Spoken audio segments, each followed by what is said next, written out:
ખેરગામ રામજી મંદિરના પટાંગણમાંથી શ્રીરામજીની ભવ્ય શોભાયાત્રા જય શ્રી રામના નારા સાથે ગુંજી ઉઠતા સમગ્ર વાતાવરણ રામમય બન્યું।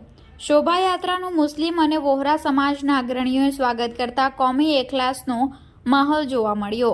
સમગ્ર દેશમાં સૌમાં રામ એવા ભગવાન શ્રી રામની પ્રાણ પ્રતિષ્ઠા મહોત્સવ અયોધ્યા ખાતે ઉજવાઈ રહ્યું છે, ત્યારે ખેરગામ તાલુકાનું મુખ્ય મથક ખેરગામ ખાતે પણ પ્રાણ પ્રતિષ્ઠાને લઈ ભારે ઉત્સાહ રામ ભક્તોમાં જોવા મળી રહ્યો છે। ત્યારે 21મીના રવિવારે સાંજે ખેરગામના વિવિધ સંગઠનો દ્વારા રામજી મંદિરના પટાંગણમાં ભવ્ય શોભાયાત્રા શ્રીરામના નારા સાથે તેમજ શિવજી, પાર્વતી, રામ, લક્ષ્મણ, સીતા માતાજીના વેશભૂષા સાથે નીકળતા સમગ્ર વાતાવરણ રામમય બન્યું હતું। શોભાયાત્રા રામજી મંદિરથી વોહરા સમાજની મસ્જિદ પાસે પહોંચતા મુસ્લિમ સમાજના અને વોહરા સમાજના અગ્રણીઓએ ભગવાન શ્રીરામની શોભાયાત્રાનું ભવ્ય સ્વાગત કરવામાં આવતા ખેરગામમાં કોમી એકલાસના દર્શન થયા હતા। શોભાયાત્રા શ્રીજી હોટલ, ઝંડા ચોક, ગાંધી સર્કલ થઈ બાબા સાહેબ આંબેડકર સર્કલ થઈ રામજી મંદિર ખાતે સંપન્ન થઈ હતી।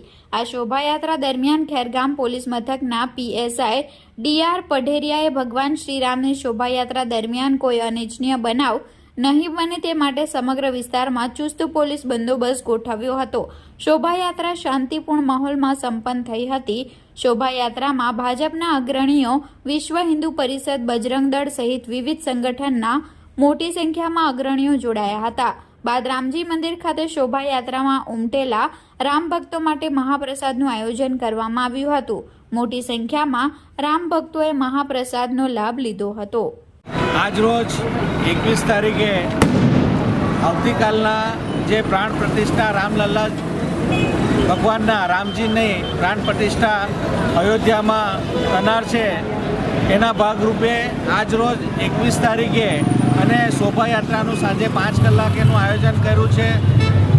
ભક્તો ખૂબ મોટી સંખ્યામાં જોડાયા છે અને એક આનંદનો માહોલ જે ખેરગામ ખાતે ખૂબ ઉત્સાહપૂર્વક અને લોકોને એક સાથે રહીને એક હિન્દુઓ અને ખેરગામની અંદર તો મુસ્લિમ બિરાદરોએ જે હિન્દુઓનું સ્વાગત કરી આવકાર્યું છે। આ કાર્યક્રમ એક ઐતિહાસિક ભારત દેશની અંદર જે ઇતિહાસની અંદર જે લખાશે કે રામજીની અયોધ્યાનો 22 તારીખનો માહોલ એ ખેરગામની અંદર આજે આપ જોવા મળી રહ્યો છે। આવતીકાલે અને 22 તારીખે મહાપ્રસાદનું પણ આયોજન કર્યું છે। એ મહાપ્રસાદની અંદર દરેક ભાવિ ભક્તોએ લાભ લેવા દરેકને જાહેર આમંત્રણ ખેરગામની અંદર રામજી મંદિર ખાતે રાખ્યું છે અને ખૂબ મોટી સંખ્યામાં ભોજન મહાપ્રસાદ થાય એવું આયોજન પણ છે।